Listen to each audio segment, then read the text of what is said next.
All right, welcome everyone. We're Semblance of Sanity. I'm Caleb. I'm Jacob. And we're here, of course, for RWBY, Volume 5, Chapter 2. Chapter 2, yes. Dread in the Air. Not at all ominous. Yes, but this could be the metaphorical, there's a sense of dread in the air, and then literal dread in the air. Right. Like from the trailer. Whatever those things were, those bugs those or mosquitoes or things. wasps or, yeah. Yeah. I'm really thinking that it's going to be an episode that will give at least a good fight with those things, because the trailers generally tend to be of earlier episodes. Yeah, okay. And then that way we can maybe focus on maybe what Weiss is going through now that she's left. And then maybe have some time to spare on Blake in Menagerie and what's going to happen. True. There. The whole Menagerie bit is heating up. Yes. There's Adam, who's probably making his move now. Mm-hmm. We have Hazel, who was sent to meet up with Adam. Right. And then the whole Sienna Khan bit as well. That they're going to meet and convince that Adam Taurus is a worthy person to be on their side there. Yeah.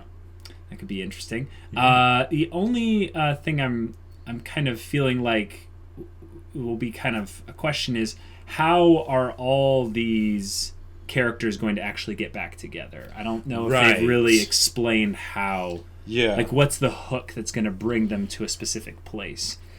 Because I think it's going to be at Haven, but it's just the question of how. Yeah, I think the fact that Yang is going to meet Raven just means that it's going to be pushed back a little bit. For sure. For sure. But, Okay. All right. Well, without further ado, let's get into this episode and see what happens. Leo. Are we ready? Okay. The Watts man himself. Yes. What's up, Doc?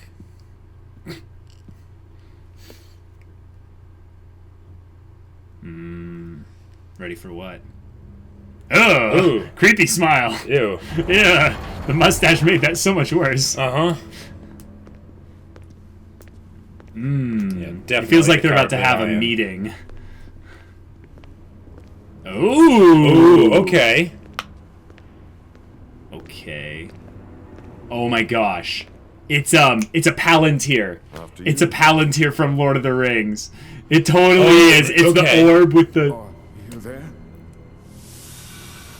Hello. So this is how they keep him in check. Leonardo. Yeah. Do you have something to report? Of course, ma'am. Big I would things. not waste your time if not.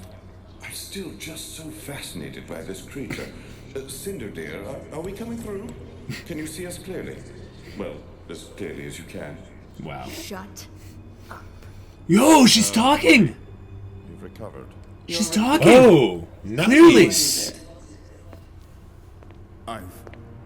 I've found the Spring Maiden. Well, you accidentally found her. Right. Arthur. Oh. Had I known how useful he's gonna take credit for it. Expediting this process, I would have sent you long ago. As much as I'd love to take credit, ma'am, I can't say that either of us are to thank for this development. Huh. Oh, wow. He's an honest guy. Yeah. Birdie told us. A little birdie. Crow. Yeah. Lord Bronwyn arrived at Haven Academy earlier today. And you thought he was dead. Spring has taken residence with his sister's tribe. Is the girl with him? Calm yourself, Cinder. And you know of the tribe's location? Yes, ma'am, but you have to hurry. Crow is already at odds with my... That's the scene from the trailer. Leonardo, do you remember the This is some first Darth time Vader we stuff met? right here. I remember. I remember your fear. Watts is But since that day, Watts is very used to this. Just another day at work, you know. Yeah. I won't forget all that you've done for me. Do not Nope. forget Nope. everything I can do. Whoa. For you. Nope. Okay. Nope. Nope. Okay. Nope. Nope. Ugh. So, He's the one being held hostage. Yeah. You and your team will meet with Dr. Watts, and together You and your team. convince Raven Bronwyn that the survival of her people depends Yes. on her Mercury and cooperation. Emerald. And Once you know you they have need Spring Neo under to make the control, perfect four. escort her to the relic and contact Hazel. The White Fang was promised the destruction of Haven, and they'll have it once we have what we need. Yep, that's the whole Arthur. volume right there. Yeah, pretty In much. need of a new tale. What happened to Oh yeah. Guess. the silver-eyed girl? Bingo. It will be done. What if he gets a grim tail? Good. That would be cool. But if she's asking Watts to help with that, maybe he's gonna make a robotic tail. Yeah, that's what I could see. Yeah. You're free to speak your mind. Because you can speak now. I don't understand. Working with bandits? Keeping Ruby alive? What's the point? We're strong enough to take what we want by Well, you force. used Roman. Never It's the same thing. underestimate the usefulness of others. Oh, good. Take Leonardo. Yeah. He was one of Ozpin's most trusted, and yet now, She's patient and we'll cunning. have the power I promised Right. you Yeah. sometime is right. But remember, Ooh, it promised comes power? with a cost. Yeah, that's a good one, Salem. Yeah, she's leading her Cinder gift. on. Yeah. Then you must take care to protect yours. There's only so much I can do to aid you.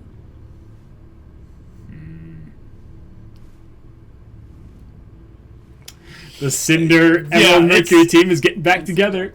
Oh, Before you go, inform Tyrion that I wish to have a word with him. yeah. Oh, Yeah, saw that yeah. coming. Saw that coming. That's not gonna be good.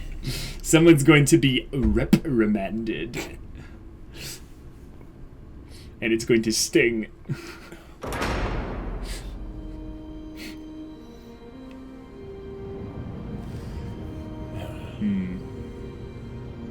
Oh, the floating islands. Yeah, I keep forgetting about those from the trailer. Oh, that's right.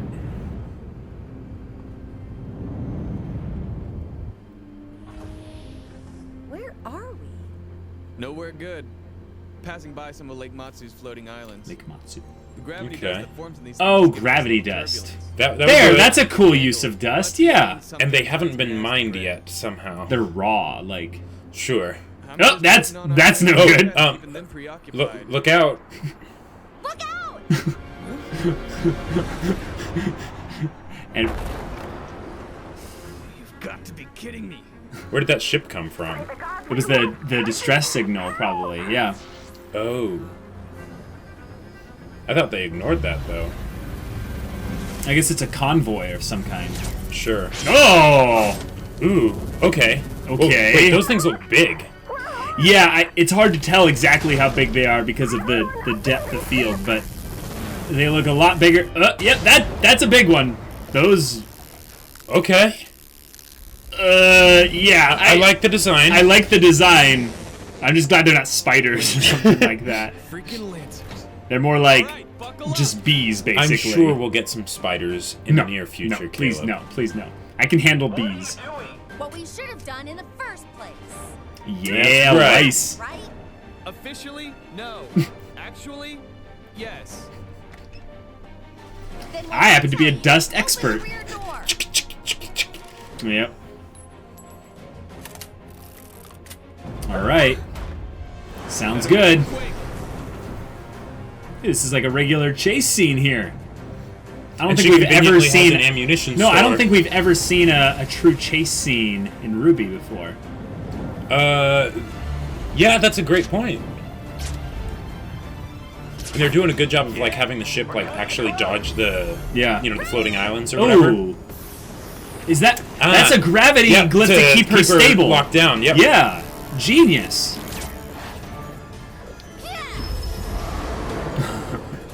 Okay.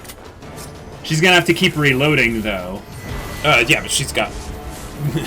She doesn't have a lack of ammunition there. Exactly. That's true, but Hold on. yeah, we'll see. Yeah, there's no way she would be able to stay there without the gravity glyph keeping her stable. Although, if that's the case, then there's the question of why aren't the boxes moving? Like lack of animation budget? I don't know. Maybe they're magnetized to the floor. Oh, yeah, or it looks like they might actually be strapped down. They might be strapped down, yeah.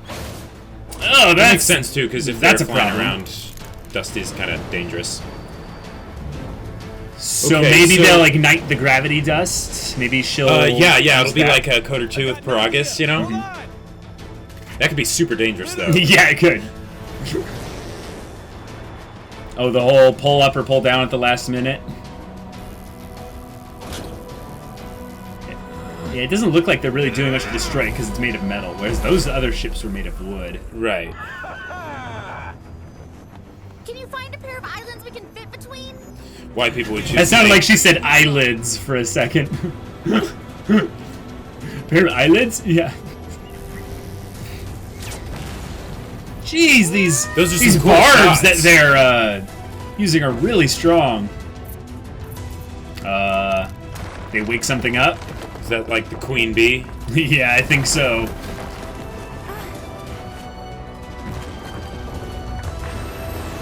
It's like the new Dragon Grim, something buried in one of the We are in the clear.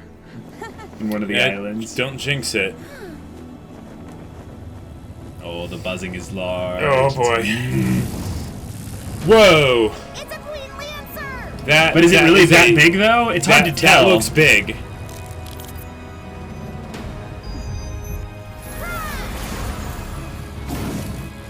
Oh, it's big! Oh, big! That is big. Yeah, this is not okay. This is not okay.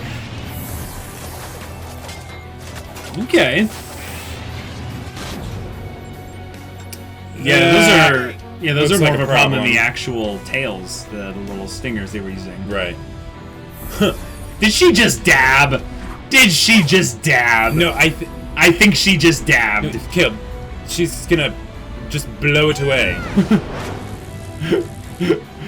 I mean, as far as dust weapons goes, let's just dump the cargo. Blow the whole load.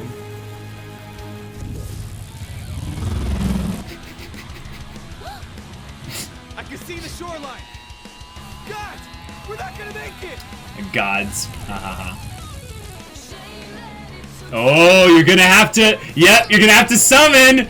You're gonna have to summon. This is that part with the knight. Too. Oh, it is. Yeah. Okay. Right. This is from the trailer. The trailer. Yeah. Okay. Oh, it's gonna be like a bomb. They're gonna drop it.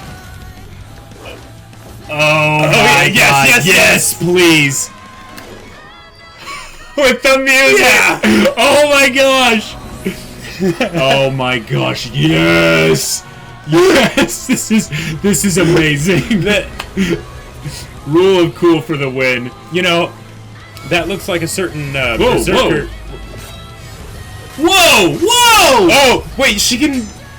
I guess that's true. She can use them from like really far away, but oh my using it on a summoned knight. Oh that is insane.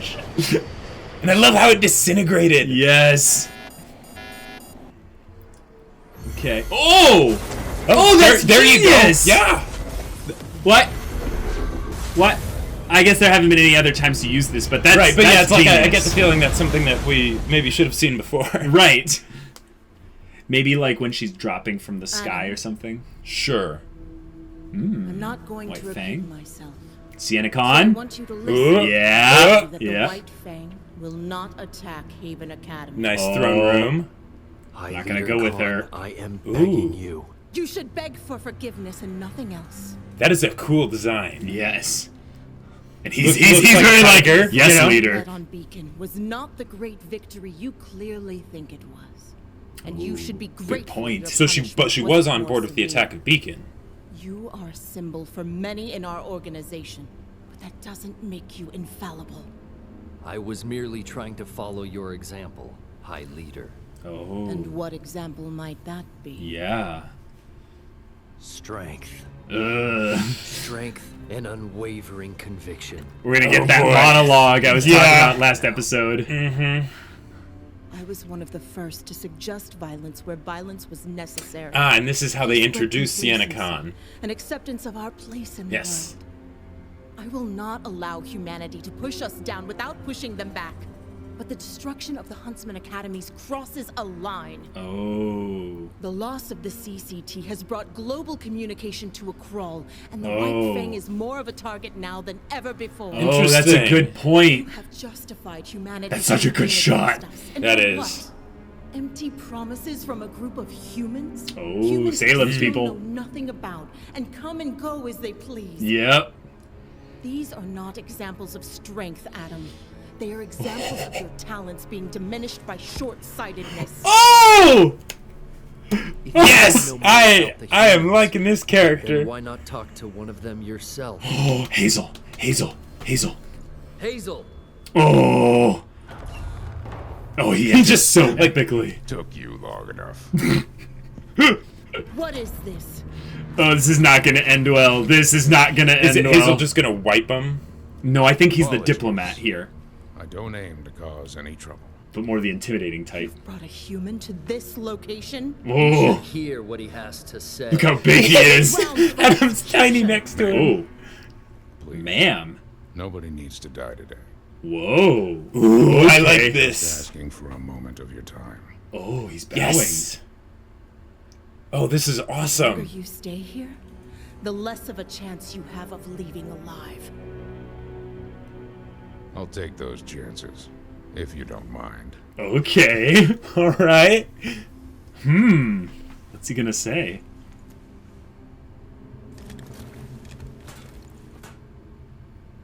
You don't like me. You have no reason to like me.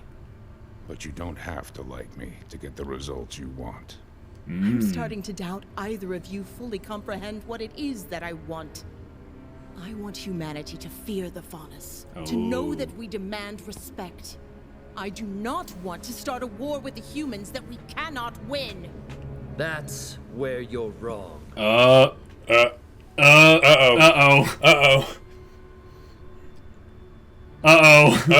he's walking up. Not only because we have the support of Hazel's master, but because the Faunus are the dominant species. Oh boy, here we go. We're better than humans. We have everything humans have and more. Wow. Humans shouldn't just fear the Faunus. They should serve the Faunus. Oh crap. Holy crap. I've had enough of this conversation for tonight. Yes. Guards, take them away. Oh no! Take them away. No way! It's Long Fang and Azula all over again. You were right about my popularity. Oh my gosh! My followers in Vale already see me as the true High Leader. Wait. And many here in Mistral feel the same. Oh my gosh! It's a coup. It's a coup. It's a coup. I mean, like we had a feeling that, like. Yeah. Oh, here we go. Oh man. Oh, Hazel's not in on it. What? Faunus. From this day forward, I will be the one to lead the White Fang. You're gonna have a fight on your hands, buddy. Yeah.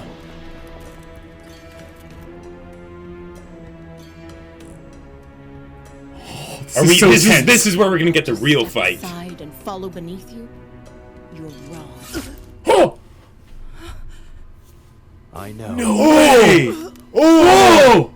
Thank you, Sienna.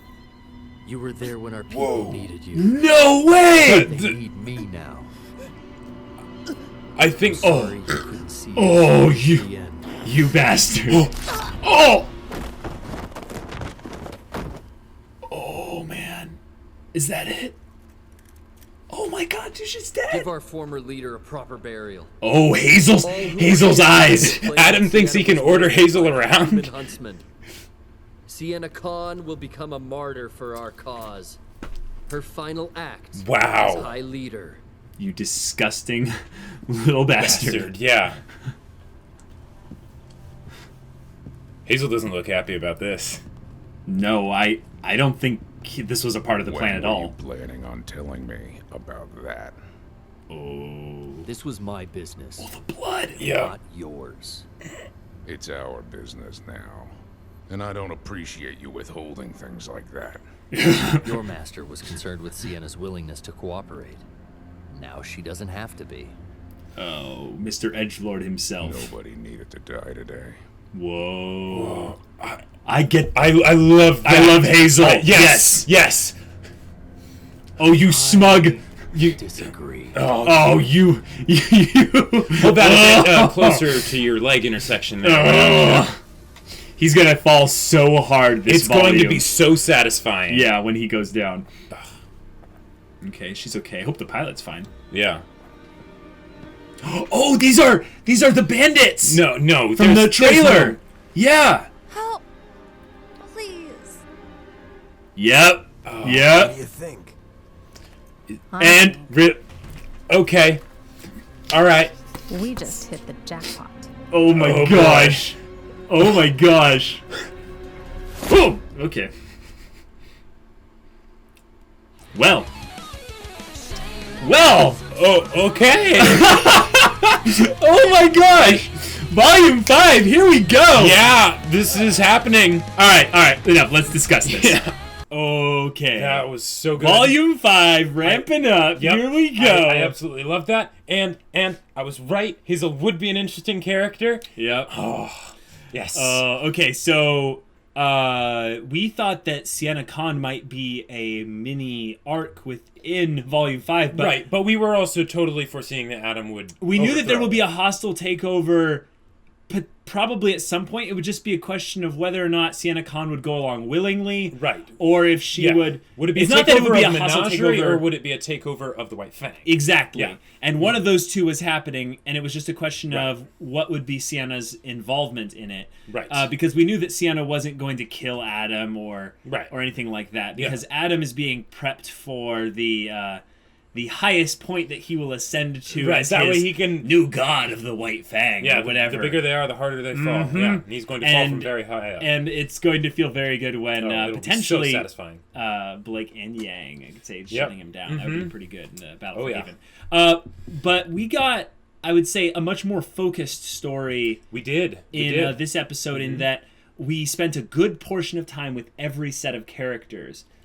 Yes, except actually Team Ranger or Team No, Orange. they weren't in there at all. Right, exactly. No, that's my point. Is that it was focused by having it be on a specific set of characters. Right. Yes. They weren't going to everyone. That's good. Yeah. And what that feels like is the improved pacing version of Volume 4. Right. Basically, they looked at Volume 4 and they said, okay, in Volume 4, we'll do 2 stories or 1 story at once, but then we'll jump around a little bit to some of the other ones here and there once we get into the later seasons and later episodes. And now they're basically saying, all right, this is more Game of Thrones style storytelling, where we've got people in all different locations, and we're going to focus on people that have plot relevancy and plot parallels in different locations. Yep. So the theme of this one was nobody needed to die.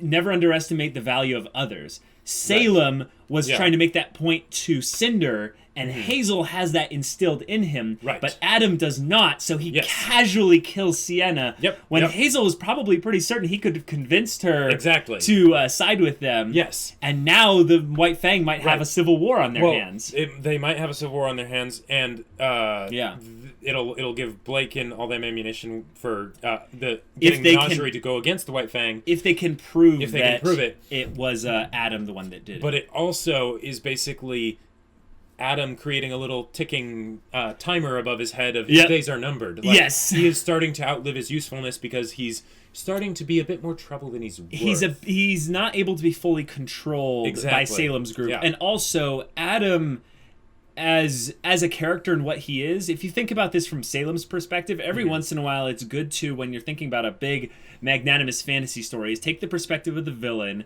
and think about them and how they would think about their pawns. Right. Adam is a pawn, and I think that right now he is Salem is trying to get rid of 2 birds with 1 stone. She is trying to get rid of the White Fang because they're annoying and she can't control them really. Totally. Well, she probably won't be able to control them now. No, but the point is that if Adam is their leader, the White Fang is on a path to self-destruction. Right. Absolutely. And that's good for Salem if that destruction takes some of Salem's enemies with them. Right. And Haven and maybe the whole continent of Mistral being put into chaos because of that is very valuable for Salem, and it's another element of her desire to divide everyone. Yes. Well said. Yeah.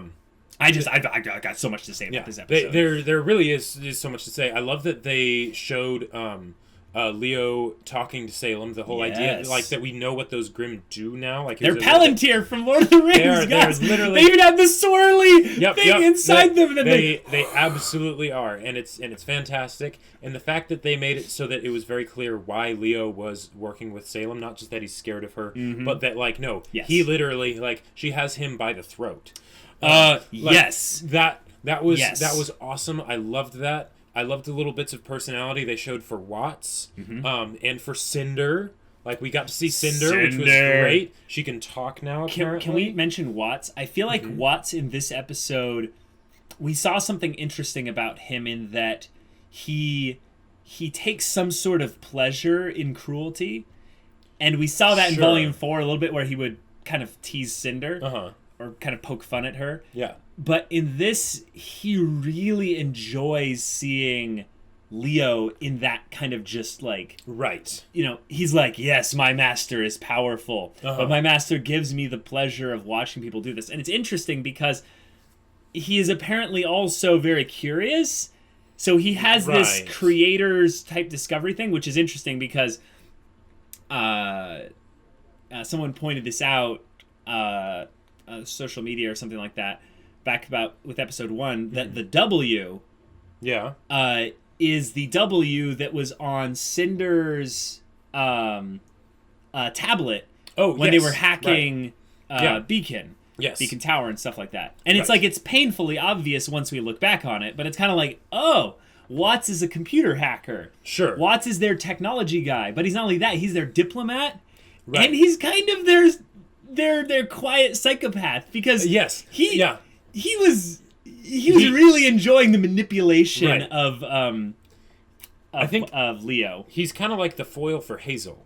Like they really set them up to be that, where they're just polar opposites. I love that Tyrion, it's like, bring Tyrion to me. That was great. Oh, Tyrion. I want to see that. You failed her. In fact, she might think that he lied because he came back failing. Like, what if she doesn't believe him? And Tyrion's like, no, I did poison him. And she's like, but then he would be dead, wouldn't he? Yeah, and it's like, my lady, my queen, my like, please. Bad luck for Tyrion, I guess. The bad luck has a rippling effect, and will continue to emanate out from those that have interacted with Crow. That is interesting. Now, the fight with Weiss against the Lancers. But can we talk about Cinder? Oh, yes, you wanted to mention Cinder. Yeah. She can talk now, which at first I wasn't too sure about. I'm like, because I really liked that she was so kind of broken.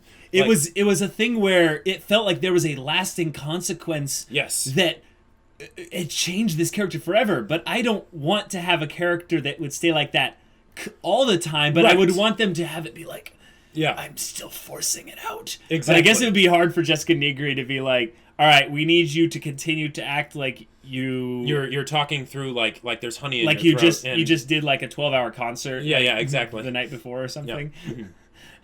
Yeah. But Cinder seems more deliberate in her tone. She seems more emphatic. It had almost a Shatner quality to it. Like it seemed actually, I think, the best voice acting Cinder's done, because in the past it was more seductive and more lustrous and stuff, but now it seems more I have a purpose. Why are you standing in my way, Salem? And she's like, never underestimate the value of others. That little interaction it is so good. I love how they're adding in all these little tidbits that you can read into, and just it gets the imagination spinning. Layers. One of the things that kind of spoke to me in that little interaction was that she said that they could take what they wanted by force, when now we clearly know that there is a there is a key component to the relics through the maidens specifically. Like a specific maiden goes with a specific relic. Yeah. At least that's what I'm assuming. Mm-hmm. The reason why they wouldn't easily have found the relic at Vale was because they didn't have the key there, or even the correct key potentially. Yeah. But with Cinder saying they can take what they want by force, what's interesting is that sounds like she's saying that they could conquer the world. Like they could take the Huntsman Academies, all of them, by force. But by Salem saying no, that tells us, I think, a little bit more about Salem's character, because it means that she's very patient. Right. And when I think of patient evil overlords, I think immortal. So, is Salem being hinted at in this scene as being immortal?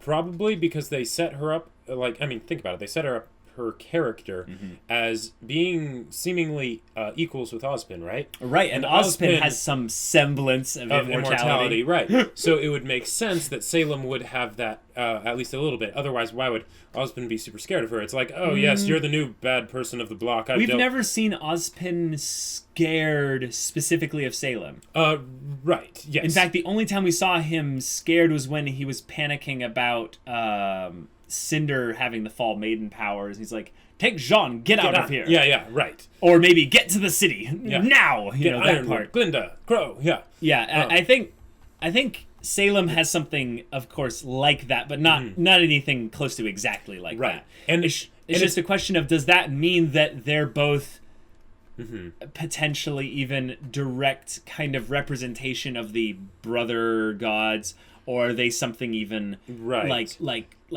way younger, and they're just a thematic representation? Well, and that's really interesting, because since they haven't shown Salem actually use any of her powers, right? It's all her underlings, it's all her by proxy, right? Her influence. Now, Cinder is raw power, right? Well, it'll be cool to see, because I think within the next 5 episodes, we'll probably see Cinder fight Raven's tribe and potentially the Spring Maiden. Right. And that just makes me interested, because if there is something where Cinder ends up basically wanting to pull an Adam in her own way, like they paralleled the leaders and their student and the way that they interacted with each other. That is a form of foreshadowing, but I would say it's much lighter. It's more about the usefulness of people. Right. So maybe Cinder could apply this lesson and go, Salem, you're very useful. I'm going to take what you said to heart. Right. And I am going to continue to acquire power. I'm going to continue to gain strength and come back into the fullness of myself. Yeah. And maybe get more minions, Maybe get some more influence and stuff. Maybe have Mercury and Emerald find Neo. Well, no, maybe she's just going to actually utilize Mercury and Emerald. Sure. Now, and that's going to be her reminder of, oh, right, I have these 2 people who are indebted to me. Right. Although they could also be her team if she did end up wanting to turn on Salem. Yes. Because if you think about it right now, Tyrion is the only one that's with Salem. We don't know that.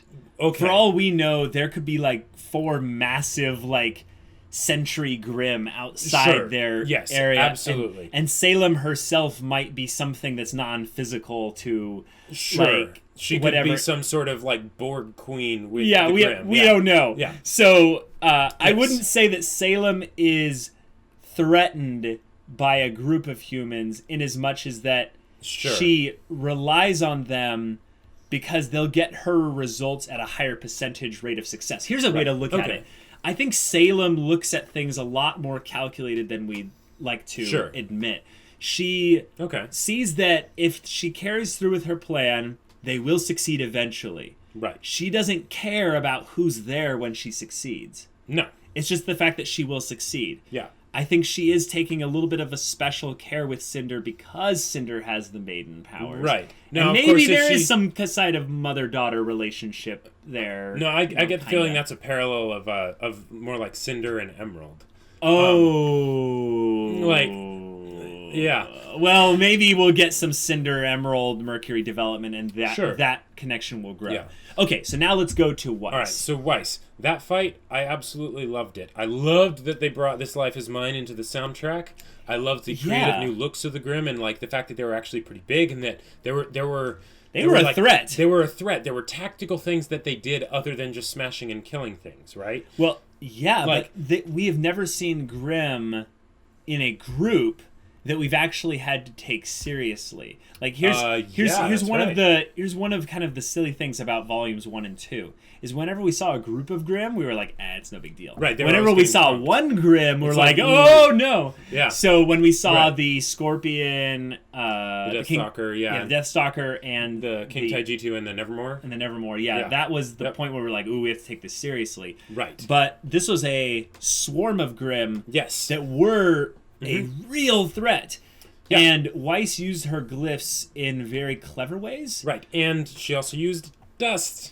I loved how they did that. Which is interesting because I think one of our criticisms about this show in the more recent volumes is that where's dust been? Yeah.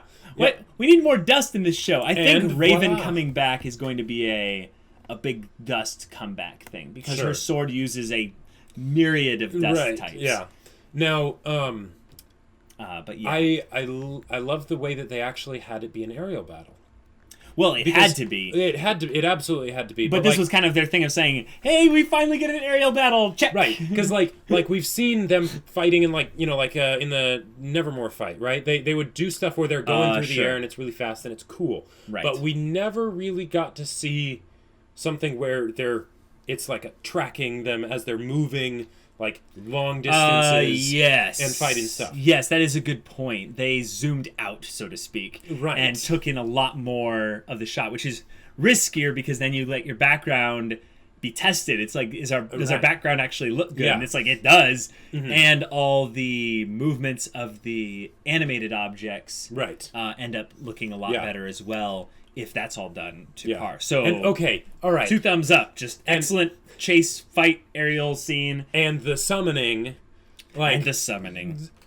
Rule of cool was just dripping. Freaking cool. Just dripping from that. The only way it could have been cooler is if Weiss was riding it. Yeah, on the summoned knight's shoulder. But that would have been too much. That would have been dumb because how would she have gotten back into the ship? It does an Appa thing and it goes underneath her and she just jumps and poof lands in. Exactly. Yeah. No, I'm glad they didn't do that. Yeah. One of the things that RWBY does is that it completely stretches realism for the sake of the rule of cool, which is absolutely okay with me. Yes. I need more shows like this in my life, just in general. Okay, now here's something. The summoning was fantastic, but I like that they did little things here and there to add to the realism, like the cargo ship going up and letting gravity be the thing that would take it down, and also limiting the actual mobility of the Queen Lancer. Yes, because here's a little thing for you guys. When you take a plane, you go straight up, any kind of flying thing, there's a point to where you're actually going to get a little bit of difficulty going straight up, and you'll slow down. What that does to the Queen Lancer slows down enough to where she doesn't have to aim as well for the summoning to actually get to where the Lancer is. Sure. So, I don't know, it's just something to think about. Now here's another thing to think about. One, I absolutely loved how they both disintegrated when the fight was over. Very cool effect. But it was like in the intro with the ruby part. Now, here's the thing though. What's that? Weiss technically defeated that Queen Lancer. So Weiss could now summon a Queen Lancer. Oh, I gotcha. Yeah. So that just saying, if we see that in this season, during a big fight, that is a good point. I feel like right now, Weiss's backstory is the emotional tie to her summoning right now. And that is how she can summon this training knight of sorts. But if she grows and she gets stronger, which is the theme of this volume, guys, it is. Then we could very well see her summoning Atlesian paladins, maybe. Yeah, because she did defeat an Atlesian paladin with her summoning. Yeah. It was a mostly destroyed Elysian Palace, right? Granted, yeah, but still, you know. And I would love to know if there's a mechanic of adding something to your summoning collection, basically. Right, yeah. Like, is there any kind of rules with it? Although they probably won't go into that because you know how RWBY doesn't like doing exposition for its power systems. But if we see Winter at all in this show... that's true, yeah. Winter could be shown, like, adding something to her collection. It's just a showing thing. And she's like, what are you doing? It's like, well, I might need this one later. And you're like, oh, okay. I see what you're doing there. Right. And that would be just a cool thing that, you know, they can add in. But tying this all in with Raven's bandit group. By having Weiss get captured by them, it's like, okay, so now we know that Crow and Team Ranger and Oscar are definitely going to be going after Raven's group. Yeah. Which will be very cool to see. Yeah. We'll get to see, like, actual Raven fights. Like, we haven't seen that yet. That's true. Just, you know, her, like, shooing away Neo. Yes. Do you want to hear something crazy, Jacob? What? Weiss and Yang have never been alone together in a storyline. That's right. In terms of the Team RWBY dynamic, Blake is either there with Oobleck's little field trip. RWBY is either there when they're looking for Blake in Volume 1. Right. They're completely separate in Volume 4. Volume 3 is again a thing where Weiss actually goes hang out with Blake, but not Yang. That's okay. This could be kind of interesting because Weiss just dealt with an abusive parent. Yang is about to come back to someone that might end up being a semi-abusive parent in the more verbal psychological sense. That would be so awesome because then we could get Weiss and Yang like teaming up, like Weiss being like, no, you tell her off, like you tell her how it made you feel. Exactly. You give her everything, don't you hold back. Or Weiss just straight up tells Raven, like right? I would be a little bit worried for Weiss though if she was a little bit too rash with her words in front of someone, because I feel like Raven is a leader by example. Yes. Like kind of I charge first. Yeah. I am at the front lines. I do the most work around here. Right. I am owned by this business, not this business. Oh, this business owns me, basically. Right. I own this business, not this business owns me. Well, actually, I was saying the other way. Oh. In that she's the one putting in 120 hours for her tribe every week. Yeah. So with Weiss coming in there's that whole position thing that's added as well. Raven has her position just as much as Jacques has his kind of position. Right. They maybe demand different levels of respect. Yeah. Because of that. Like maybe Raven's is more based upon like results.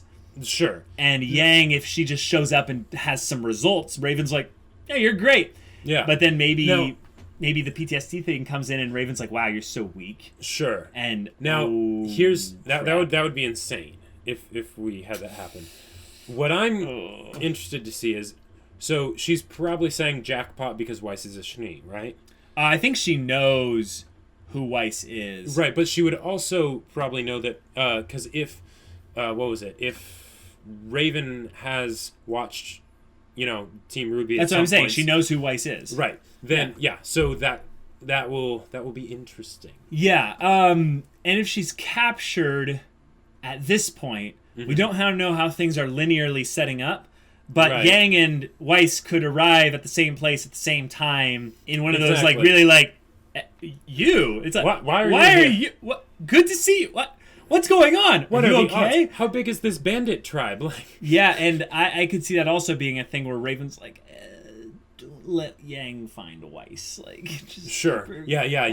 Yang comes in and it's like, oh yeah, all good. And it's like, oh, who's in that cage? Oh, just some prisoner we caught snooping around. Yeah, you can't tell because of the box. It's like completely right. Oh my gosh, Weiss went from one cage to another. That is just setting her up for another wow. Awesome. That is just setting her up for another awesome. You think she's okay, but let's count the amount of people that are headed towards Raven's tribe right now. There's already Raven there. Right. And the Spring Maiden. Exactly. We have Yang. We have Weiss. We have Crow potentially. Right. We have Team Ranger potentially. We have Watts. We have Oscar potentially. Yep. We have Cinder. Potentially. I would say Cinder and Watts are almost like guaranteed, right? Sure. Or was Hazel the one that was going to go there? Yeah, I'm not exactly sure about that, because that almost seems like some Game of Thrones, like, trap. Well, the thing is, no, they're all in Mistral. All these people are in Mistral now. Sienna Khan's location is in Mistral. It's secret, though. That's right. We just don't know where. And I think that's a good distinction, is that Sienna Khan controls the White Fang from Mistral, not from Menagerie. Right. And that's one of the things that makes it so Blake wasn't in this episode, because Menagerie wasn't the focus. And that also makes it for a great explanation of why Adam would be able to overthrow Sienna Khan so easily, because it's that thing of her ruling from the background where most of the people don't even necessarily know where she is. Maybe most Faunus know where she is. But it's like... Or most White Fang people know where she is. Yes, but then no humans would ever know. Right. Because she's more worried about a human assassin coming in than a which is how Adam's going to spin it. Which is interesting, because if it's that secret, Adam could easily spin it however he wants. Sure. The problem is that will Hazel be compliant in making this story go through? Okay, I think he will have to. Yes, but Adam, if Adam thinks he's like, because Adam's gonna think he's like controlling Hazel. Oh yeah, and it's like, no, buddy, you messed with a species infinitely or greater. Oh my gosh, bringing in Mass Effect to this. Yeah, I could see if we jump ahead. Let's say like 10 episodes. Yeah, the battle for Haven starts. Right, and Adam leads the attack. Sure. With a massive army of the White Fang and a whole bunch of other things and stuff. And Salem decides, you know what? You're just not worth it. We're going to use you as the confusion, and we're just going to go and grab the relic. But we're not going to save you from losing this fight. Sure. And then the White Fang loses horribly. Yeah. Adam gets destroyed. Like, not necessarily killed, but destroyed. I could see that being a setup here to where Hazel basically has that level of respect with Salem that maybe some of the other ones don't have. He seems like potentially the oldest so one like there. he basically has executive powers. Right, so he goes, I think Adam Taurus isn't right, and she'll be time. She's like, if you think that's good, I trust you. You're in charge of this, right? So whatever you think is best, you can do that. If Hazel says, Adam, that would be terrifying. Because he's just gone. I imagine Hazel, since we saw him in the intro fighting with no weapons, I imagine him as a brawler with insane aura. Sure. So one of the things that Ozpin sees him as dangerous is that like Hazel either like has never lost a fight, or he's got this massive kill count behind him. Sure. And the thing is, he doesn't kill you with a weapon. He just walks up and breaks your neck. All right. If they do that, here's a way that they could have what they could have a semblance be. Now I know this is a bit far fetched because there's not really any data for this now, but Hazel doesn't seem to have a weapon. That's kind of an issue. How do you kill someone in RWBY if you don't have a weapon? They have their aura and all that stuff. Well, yeah, you can do that. But what if his semblance had something to do with basically like aura breaking? I please hope not. Every time someone brings that up with Adam and his sword or something, I cringe a little inside. The idea is that, guys, if you get hit with an attack that does 10,000 damage, but your aura only blocks 1,000 damage, you will die. It's going to be over it's going to break through your aura and continue through. It's not the idea that you can take a number of hits no matter their strength. And that's why Adam was able to cut off Yang's arm. He redirected all that energy. He's building it up into the sword, and that's his semblance. Exactly. Right. So with this, I could see him being that way because a lot of people have speculated how his forearms have those scars, it seems, and people have thought, well, maybe that's because he's like a bear faunus, and that's like his trait. Like he has, he has some. That's the faunus trait. Except they said he was a human here, so but. Yes, I think that's true. I think he is a human, but maybe that's more of the fact that he has taken multiple hits in that area and it doesn't affect him. Sure. Because even when it did break through his aura, he was just like, man, it's no big deal. Right. And that I could see that being actually his semblance is just something simple like that he's tough. Sure. And, it's not something that's very complicated. It's just it's scary because you cannot stop him. It's not that you can't stop him, but you'll probably lose at least 2 or 3 of your friends before you can stop him. I love that the way they have him set up, we're not as, like, okay, Hazel has the most presence, I would say, of any of Cinder's, servants that we've seen thus far. I know some people would argue Tyrion does, but maybe. Nah, I still think Hazel has the more compelling presence. Right, he has a more compelling presence, and I would say he's also the most terrifying of all of them. From the standpoint of, like... Not Cinder? Cinder I would say almost doesn't count because she has been in the show a lot longer, and so she has for the new characters, Watts, right. Tyrion, and Hazel, yes, I would agree. Yeah, I would. The one that I would least want to have coming after me would be Hazel, because you just don't know. You just don't know. You're just like, I get the feeling I'm screwed, right? Right. At least with Tyrion, you kind of know what you're up against, right? He's it's an open. You just run away and hope he doesn't find you. Exactly, right. And with Watts, you just don't give him any secrets or anything. You maybe try and make yourself like useful to him, and then or go just make yourself completely gaze. Useless. So he's like, I just get out of here. I don't need you. Yeah. Or, he has no desire to manipulate you if you're useless. That's true. Yeah, it's like avoiding the herdmans, you know. But with Hazel, the fact that they're making I love that they did that, because if you think about it, the amount of time that they had to use for all his lines in this episode was very short. There wasn't much time, spent for it at all. But the fact that they were able to make me so interested in what they're going to do with his character from just those few lines. That's fantastic. Well, they built them up with these pauses, and I would say they're very dramatic pauses where he would walk through the door and he kind of pushed it open in the Aragorn epic way. Yeah. Spinning both doors at once. It took you long enough. Right. And he has that kind of, I am in no rush. Yes. I have no pressing agenda. Yeah. Right. I am here because I am meant to be here. And I get this thing where he is actually the one that would be very helpful for Cinder. He just doesn't care about her. He's like, I'm a rock. Yeah. I am not swayed by all this stupid stuff and stupid kids happening around me and Adam freaking out and stuff. And he's just like, when were you going to tell me about that? Yeah. And he's it's not affected by it. He's almost like, you saw a little bit of emotion when he has that happen. He's just like, but... but he didn't lose control or anything. Nope. He's a very exactly. And since his voice is so menacing. Deep and menacing and over the top in that way, right? The fact that they're taking care to not have him say very much, right, makes that effect much more powerful. If he was talking all the time, if he was ever losing his cool, doing things like that, it's kind of like Darth Vader with his breathing. Yes. When Vader's just standing there breathing, it's terrifying because you don't know what he's going to do. Yeah.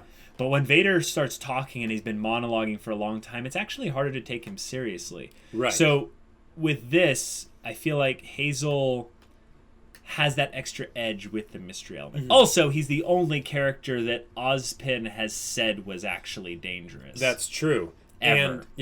And that he's from Ozpin's past. When I hear Ozpin's past, I think potentially not even Ozpin as in the form of Ozpin. Right. I think potentially the King of Vale past, way past. And when was the last time that we had someone, bad guys or good guys, have qualms about or voice qualms about the idea of killing someone? Now, for most of the good guys, they weren't in fights where they would actually have to kill. Salem did this episode as well. Yes, that's true. Yeah. Salem, in fact, set the precedence for Hazel to be against. That's Adam's true. plan. Yeah. But even then, with Salem, it was the thing of, we can still use them. Yeah. Okay, so Sienna Khan, brought up in this episode, and killed dies 5 minutes later. Yep. Is that a problem? No. Okay, why is that? Because I could see it actually being a problem with a lot of people. I could see it being a problem with a lot of people because, yes, I would have liked to see more from Sienna Khan, but I feel the way they handled it well. Okay, so what are the pros of doing it this way? Well, the pros with how they executed it, at least. Is that they did a good job of showing us the kind of person she was very quickly. Yes, we do, but we also don't. I would throw that one of the cons is actually that we don't get to see a lot of Right. That's the con of doing it this way, just in general. Right. But given that, I feel like they used the amount of time they had with her very well. They established contradictions within her character. They had her chew Adam out, and set it up so that, like, you knew she was going to die. Well, or at least get overthrown. You didn't there was know how like it was the minute happen. we started in the throne room, I'm like, I've seen enough Game of Thrones episodes to know where this is going. Exactly. And then Adam started monologuing. I'm like, well, right, yeah. Well, Sienna's dead, and then it was just the question of whether or not Sienna or Hazel was going to do it. I actually thought there might have been a real chance that Hazel had read between the lines with Salem and said, like, ensure that Sienna Khan feels the same way. It's like, yeah. Kill her. That's what I heard. Or at least it's like we find out Salem's like, what the hell, Hazel? Why did you do this? He's like, it was Adam. It's like, you could have stopped that little punk. It's like, yeah, but you said only use your powers. It's absolutely necessary. It's like, ugh. That makes me think of Bacano, and it's like, take care of it. So when he said take care of it, did he mean that? Right? But no, we get the vibe that Salem was not about this. She really wanted Sienna Khan as an asset. Hazel is not okay with this. Right. And I feel like that's kind of the way we should feel, is a little bit like Hazel as the audience. Yep. Is that no one needed to die here. Yeah. But this is Adam we're talking about, guys. Exactly, right. Adam is the most psychologically unstable character in this show. I'd say even more so than Tyrion. I would actually say Adam is very stably unstable. No, see, here's the thing, Jacob. Here's the thing. When you have someone that kind of builds a cult around themselves and a murder other people because we're right ideology, right. And humans should serve us. No. That's icing on top. That's bad. Yes. But just those two things I mentioned is enough to go, you need therapy. Like, you need help. I was thinking more of that this is the Azula parallel with the Earth Kingdom, and it's... it's absolutely. I was going to bring that up. And she needs to go down. Well, it was directly a Long Fang and Azula thing where it's like, all right, arrest the Fridays and Princess. Yeah, exactly. And they don't do it. And they don't do it. Yep. Yeah. Now... I found it interesting. Now, okay, so Adam's semblance, from what we've seen, is pretty OP. Like, taking energy and redirecting it, that is like as like generic anime filler power as you can get. So because it's strong, right? Because it's just strong. It's like hey GM, what's an OP like power that I can get away with? Just give them that. Yeah. How to immediately counter any broken character. But. Adam had the guards come in like he wasn't sure he'd be able to take her. Either that or he's just too much of a coward, maybe? I think it was a display of force. Sure. And I think that them being there made her actually think that he was there to capture her. Oh, sure. That way he could take her by surprise. Yes, because if he comes in and he's like, I am the leader, and he's all alone, she knows... he's going to be the one that has to kill her. Okay, yeah. She then focuses her attention on him. If he comes in with all these White Fang members, then it's like these people are going to escort you to a dark dungeon somewhere. Right. Then she goes, okay, I'm not going to die here. Her guard's down and then she basically kind of makes the mistake and lets her guard down. Right. And he stabs her. Yep. And let's just say this was brutal, guys. We've seen death in RWBY, and... Penny and Pyrrha and Penny was brutal. Yeah, those were brutal. Yeah, but the thing is that Penny was not a human being. Right. She was a person. Well, yes, she's not a human being. She was not a meat person. She was not a meat person. Exactly. Yeah. But this was, and Adam stabbed her with his sword, and it went all the way through. All the way through. Then picked her up. Yeah. And she's like wriggling, twitching, and stuff. Mm-hmm. And then before she can like.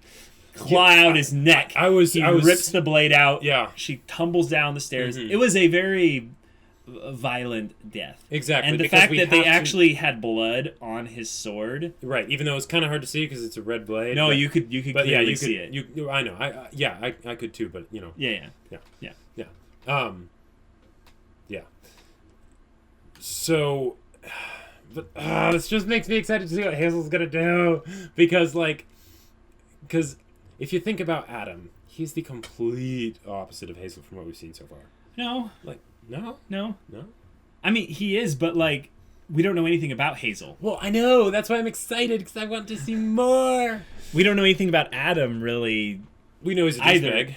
Yes, but I'm saying, Jacob, we know more about, like, Ilya than we know about Adam. Like, sure. Like, right. my point Adam is that... Adam is set up to be very much a caricature. No, Adam is a cardboard cutout character. Yeah. So far, he has very little actual depth to him.